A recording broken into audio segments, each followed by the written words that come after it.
Hello friends, welcome back to my channel. आज हम देखेंगे टीजीटी होम साइंस की प्रिपरेशन हम कर ही रहे हैं, तो उससे रिलेटेड आज हम एक और इम्पॉर्टेंट टॉपिक देखेंगे। जन एवं वायुजनित रोग हैं ये, जो काफ़ी पूछे जाते हैं। इससे रिलेटेड क्वेश्चन आते हैं, काफ़ी घुमा फिरा करके भी क्वेश्चन आते रहते हैं। तो मैंने सोचा चलिए इस बारे में एक टॉपिक तैयार कर लेते हैं। इस पॉइंट पर आप लोगों को वीडियो प्रोवाइड कर देते हैं। तो पहला देखते हैं, चेचक। चेचक है रोग, इसका कारक कौन सा है, किसके द्वारा ये फैलता है? वेरियोला विषाणु के द्वारा।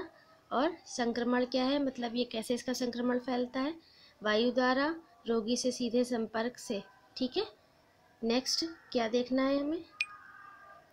उपचार क्या है इसका? रोगी के सीधे संपर्क में आने से बचना और चेचक का टीका लगवाना। क्या उपचार है इसका? रोगी के सीधे संपर्क में आने से बचना और किसका टीका लगवाना? चेचक का टीका लगवाना। नेक्स्ट देखिए, तो आपने सही से देख लिया होगा, चेचक का जो कारक है वह है वेरियोला वायरस। और कैसे फैलता है इसका संक्रमण? वायु द्वारा फैलता है, रोगी से सीधे संपर्क में, मतलब डायरेक्ट रोगी से संपर्क में नहीं हमें जाना चाहिए। मतलब ये है कि आप उसका जूठा खा लें, उसका जूठा पानी पी लें, उसका जूठा भोजन कर लें, उसके पास रोगी की अवस्था में उसके पास बहुत उसकी मतलब उसकी सांस से या उसकी थूक से आप तक पहुँचे तो उससे आप पे भी संक्रमण फैल जाएगा। उपचार है, रोगी के सीधे संपर्क में आने से बचें और किसका टीका लगवाएं? चेचक का। इसका जो कारक है वो है वेरियोला वायरस। तो चलिए आगे देखते हैं, छोटी माता। इसके बाद छोटी माता का क्या है कारक? बेरिसेला विषाणु। क्या है, ये सब पूछे जाते हैं विषाणु।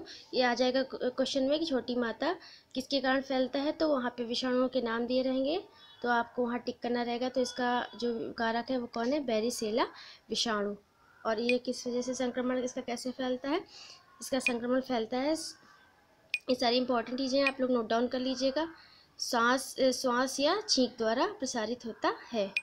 सांस या छींक द्वारा, मतलब जैसे आप बैठे हुए हैं, सांस ले रहे हैं, उसके बहुत रोगी के बहुत करीब बैठे हैं, तो वो सांस ले रहा है या उसकी छींक से जो भी थूक निकल रही है वो आपके ऊपर आ गई, तो उससे संक्रमण फैल सकता है। इसमें क्या होता है, इसके लक्षण क्या होते हैं? इसके लक्षण होते हैं, शरीर पर छोटे छोटे दाने हो जाते हैं, हल्का बुखार हो जाता है, जोड़ों में दर्द हो जाता है। ठीक है, और इसमें इसके क्या लक्षण थे? इसके लक्षण हम देख लेते हैं।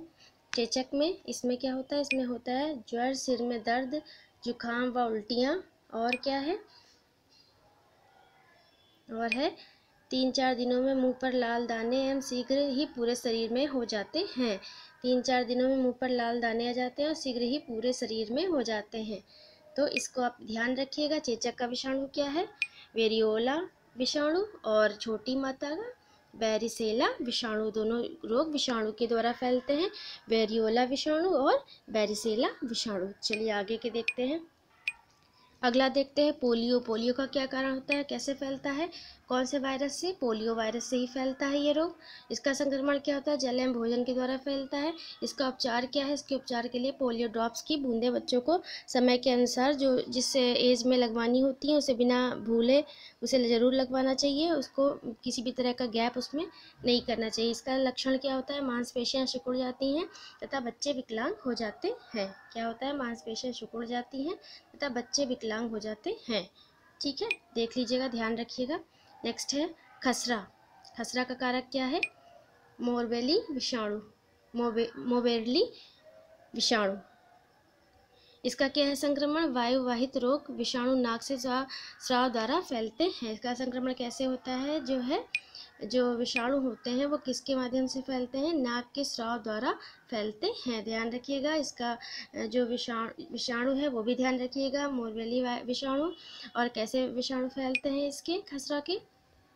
वायु वाहित रोग। विषाणु नाक से स्राव के द्वारा फैलते हैं।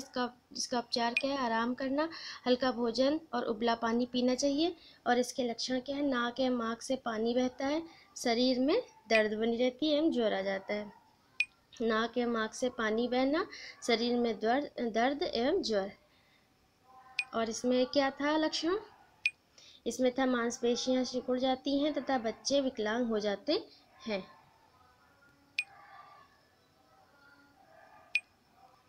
तो शरीर पर लाल दाने भी आ जाते हैं खसरा में। तो चलिए अगला पॉइंट देख लेते हैं। आप लोग वीडियो रोक करके या तो नोट कर लीजिए या तो स्क्रीनशॉट ले लीजिए, जैसा आपको कंफर्टेबल। अगला है पेचिस। पेचिस का कौन सा कारक, कैसा कारक है? एंटोअमीबा हिस्टोलिटिका के द्वारा फैलता है। किसके द्वारा फैलता है? एंटोअमीबा हिस्टोलिटिका। बहुत इंपॉर्टेंट है, याद रखिएगा। ये भी अशुद्ध जल एवं भोजन के माध्यम से इसका संक्रमण होता है।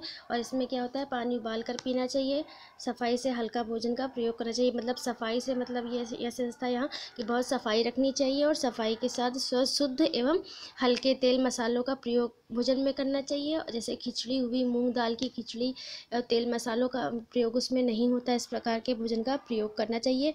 अत्यधिक हैवी भोजन का प्रयोग नहीं करना चाहिए। इसमें क्या लक्षण होते हैं? पेट में दर्द एवं मरोड़न। ये मरोड़ लिखा है, ठीक है। चलिए अगला देखते हैं।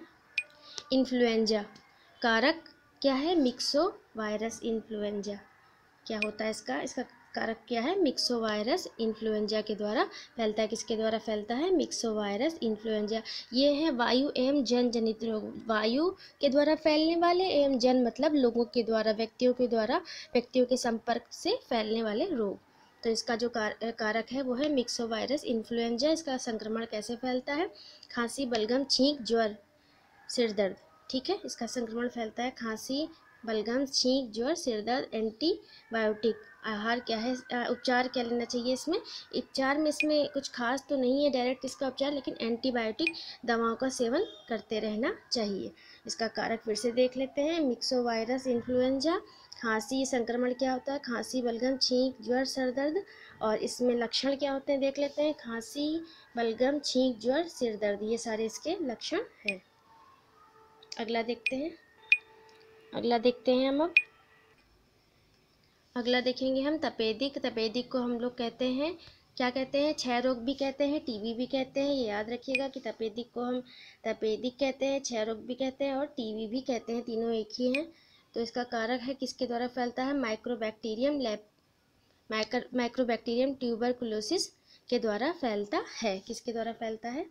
माइक्रोबैक्टीरियम ट्यूबरकुलोसिस के द्वारा फैलता है। ये नोट कर लीजिए आप, ये पूछा भी बहुत जाता है कि क्षय रोग किसके द्वारा फैलता है? तो माइक्रोबैक्टीरियम ट्यूबरकुलोसिस के द्वारा फैलता है। इसके संक्रमण में क्या होता है? थूक, खांसी, छींक, भोजन, जल एवं वायु के द्वारा ये फैलता है। जो रोगी होता है उसकी थूक, खांसी, छींक और दूषित भोजन एवं जल एवं वायु के द्वारा फैलता है।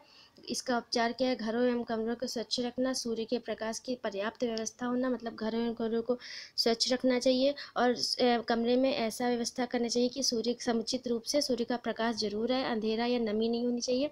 और बच्चों को BCG का टीका लगवाना चाहिए। किसका? BCG का टीका लगवाना चाहिए। नेक्स्ट, इसमें लक्षण क्या होते हैं? ये बहुत खतरनाक रोग होता है। इसमें लक्षण जो होते हैं वो खांसी, बलगम के साथ खून का भी कभी कभी आ जाता है, कमजोरी बहुत महसूस होती है, थकान बहुत हो जाती है। ये लक्षण जब ये जो रोग होता है ये अपनी बहुत ज़्यादा जब बढ़ जाता है, बहुत ज़्यादा जब दिक्कत होती है तो इस अवस्था में रोगी की मृत्यु तक हो जाती है। तो इसके लक्षण है ज्वर, खांसी, बलगम के साथ खून आना, कमजोरी, और इसकी लास्ट स्टेज में जब बहुत ज़्यादा दिक्कत होती है तो बलगम के साथ खून भी आने लगता है, भूख लगनी बंद हो जाती है, धीरे धीरे कमज़ोर होकर मृत्यु तक हो जाती है इसमें। तो इसका किस कारक से फैलता है, किस कारण से फैलता है? ये तपेदिक क्षय रोग। तो तपेदिक फैलता है माइक्रोबैक्टीरियम ट्यूबरकुलोसिस के द्वारा। संक्रमण इसका है थूक, खांसी, छींक, भोजन, जल तथा वायु के द्वारा फैलता है दूषित। और अपने घर एवं कमरों को स्वच्छ रखें, सूर्य के प्रकाश की उत्तम व्यवस्था, BCG का टीका लगवाना चाहिए। अगला देखते हैं काली खांसी।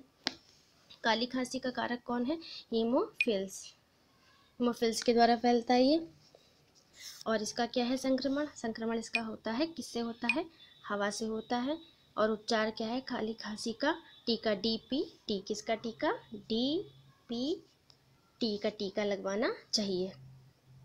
नीचे ये कटा हुआ है, ये आप लोग ध्यान मत दीजिएगा। तो काली खांसी में किसका टीका लगवाना चाहिए? DPT का। और इसके लक्षण क्या हैं? लगातार खांसी आना।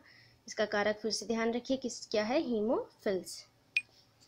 नेक्स्ट, इसमें काली खांसी में भी लगातार खांसी आती रहती है। एक टाइम तक खांसी आती है, 3-4 दिन, 5 दिन तो चलो ठीक है, लेकिन एक अगर आपको कंटिन्यूसली खांसी आ रही है तो वो लक्षण हो जाते हैं काली खांसी के। अब आते हैं, देखते हैं, ये अगला है मोतीझरा। मोतीझरा का जो कारक है वो कौन है? साल्मोना टाइफी के द्वारा फैलता है ये, ठीक है। और संक्रमण कैसे होता है? प्रदूषित जल, रोगी के मलमूत्र एवं थूक द्वारा, मक्खियों द्वारा भी। मक्खियाँ भी इस रोग का प्रमुख कारण है। प्रदूषित जल, रोगी के मलमूत्र एवं थूक द्वारा संक्रमण फैलता है। टाइफाइड का टीका लगवाना चाहिए इससे बचाव के लिए। और क्या करना चाहिए? क्लोरीमाइसिटीन वर्ग की एंटीबायोटिक का सेवन करना चाहिए। इसमें आप लोगों को नहीं दिख रहा होगा तो मैं ऊपर कर दे रही हूँ। टाइफाइड का टीका लगवाना चाहिए एवं क्लोरीमाइसिटीन वर्ग की एंटीबायोटिक लेना चाहिए, ठीक है।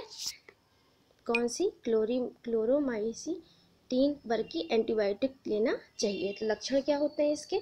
सिर दर्द, शरीर पर लाल दाने, उसमें पानी भर जाता है, हाजमा खराब रहता है, आंत से रक्त निकलता है और मृत्यु भी हो जाती है। इस रोग में भी आवश्यकता से अधिक मतलब समय तक ये रोग लगा रहता है, तो स्थिति अधिक खराब हो जाने पर रोगी की मृत्यु तक हो जाती है। इसका जो कारक है वो साल्मोनेला टाइफी है। इसका उपचार के लिए टाइफाइड का टीका लगवाना चाहिए, क्लोरीमाइसिटीन वर्ग की एंटीबायोटिक लेना चाहिए। नेक्स्ट देखते हैं अब कौन सा है। तो चलिए फ्रेंड्स, इस वीडियो में इतना ही। वीडियो अच्छा लगे तो आप लाइक ज़रूर करिएगा, शेयर करिएगा, सब्सक्राइब करिएगा और नोट्स अच्छे से बना करके तैयारी कर लीजिए। शॉर्ट में आप फटाफट स्क्रीनशॉट ले लीजिए या लिख लीजिए। Thank you so much.